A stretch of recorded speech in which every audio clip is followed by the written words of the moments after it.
Friday is the deadline for the Conservative leadership candidates to sign up new members. 4 candidates remain in the race: Erin O'Toole, Peter MacKay, Leslyn Lewis, and Derek Sloan.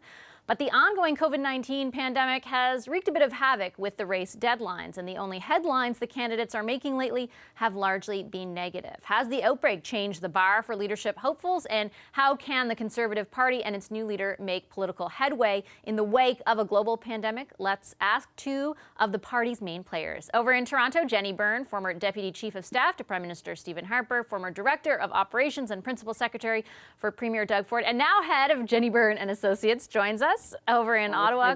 Hi, Jenny. Kory Teneycke, former Director of Communications for Stephen Harper, now Managing Partner at Rubicon Strategy. He also led Doug Ford's campaign. Great to see you both. Hello. Great to be with you. Jenny, why don't I start with you on this sort of deadline, looming deadline for memberships. From a strategic point of view, how significant is that deadline for the candidates?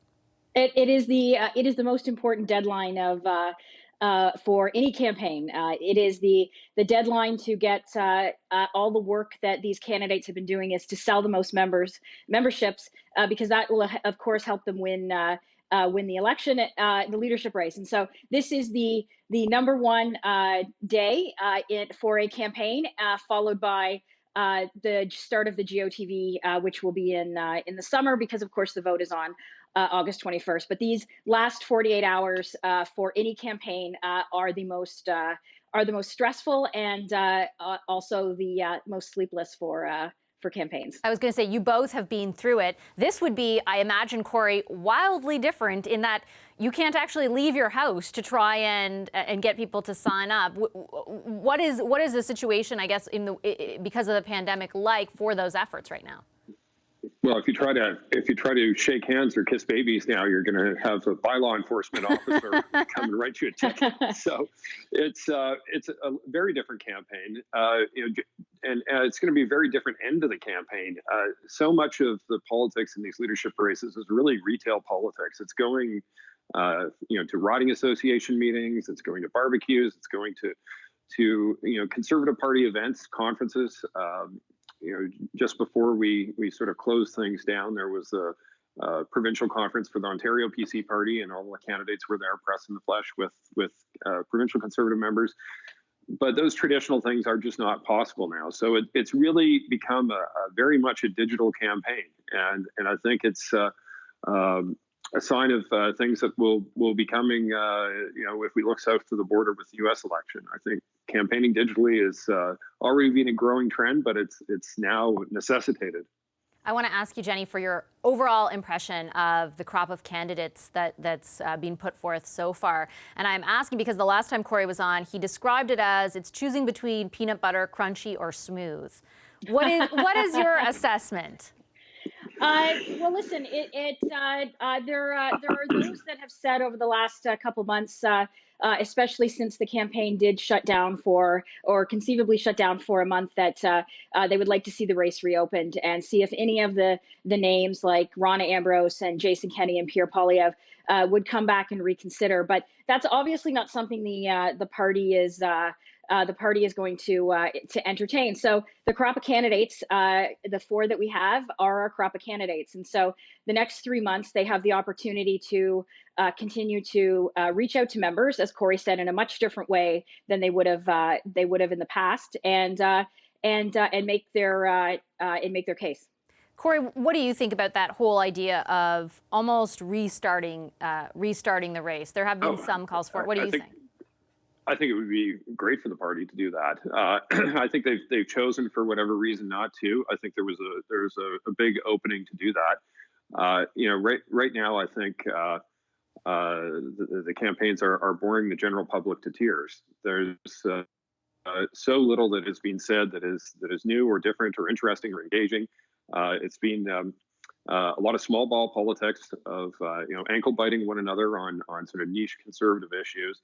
And not really engaging the general public. The wider, if you're thinking of concentric circles, there's party members and party donors, and then you go to people who vote Conservative in a general election, and people who might consider voting Conservative.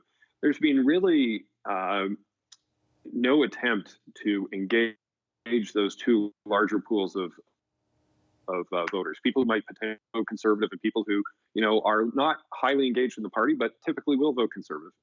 And a lot of them, frankly, didn't come out in the last election and vote at all for the Conservative Party because I don't think they found a compelling reason to do so. So I think the party is really wasting an opportunity. And, these candidates, as imperfect and uninspiring as they are, have 3 months to get their shit together, if I may so boldly. Oh, no.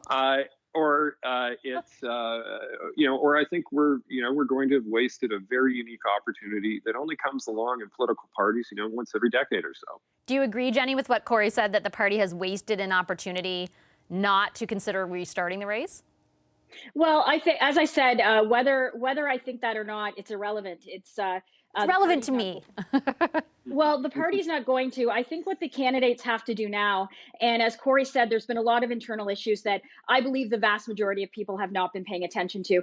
And I think what the candidates have now is the opportunity to use this, not so much to talk policy, but to also start talking in terms of as the economy starts to open up and the challenges that that Canadians have. And if I were especially a Peter MacKay, who is a national figure, I would be using this as the opportunity to say, okay, Andrew Scheer may be the actual leader of the opposition, but it's really de facto, and it doesn't really matter. And we can tell by the media coverage it doesn't. And I would be trying to position myself as the official opposition leader, because there are numerous issues that this government has that aren't being held to account, and that includes oversight on economic issues.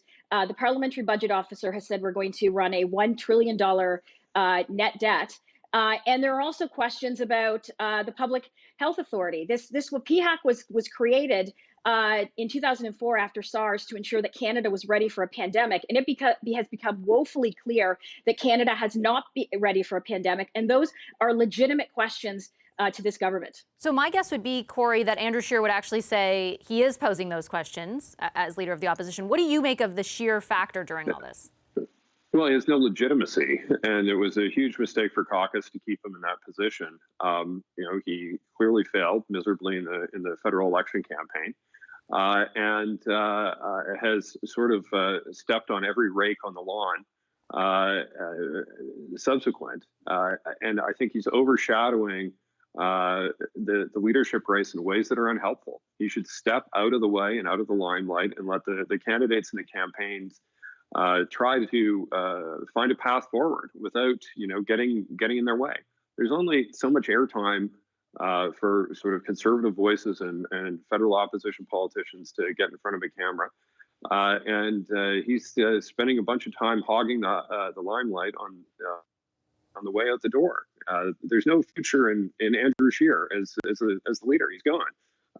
But he just won't go away. It's why I refer to him as the zombie leader. He's, he died in December, but he's still wandering around the halls of Parliament, lurching from one, mistake to another. I saw you nodding during parts of that. Jenni, do you agree? Yeah. I do agree, and I think I agree totally with Kory. Whether Conservatives like it or not, Andrew is the leader of the opposition, and there is little bandwidth for opposition politicians. So, whether we can send out as many high-profile MPs as possible who have been doing extremely good heavy lifting, but they're just not going to get covered because there just isn't the room. I agree that I thought the Conservative caucus made a mistake in December, but again, it's one of those decisions that it's made. But I don't think that Conservatives and I don't think the Conservative caucus should be blaming the media and you guys, Vashi, for not covering them, because I think that Andrew Scheer lacks the credibility to be a compelling spokesperson for the party during the pandemic. When you take a step back and beyond the focus of the leadership, Kory, and when you broaden it out to the idea of, and I mean, it's hard to talk about all this. I just have a few minutes left in the middle of a pandemic, but ultimately there will be an election one day, and the competition is Justin Trudeau. When you think of it in that context, what do you think? Well, I think it'll be Justin Trudeau versus one of these candidates. Who we know it won't be is Justin Trudeau versus Andrew Scheer. So. Exit stage right, and then let's have a audition that tries to engage Canadians on who the right person is to lead the Conservative Party going forward. And hopefully the candidates will do a better job of helping themselves by trying to engage Canadians in something more than ankle biting on bathroom bills and the like.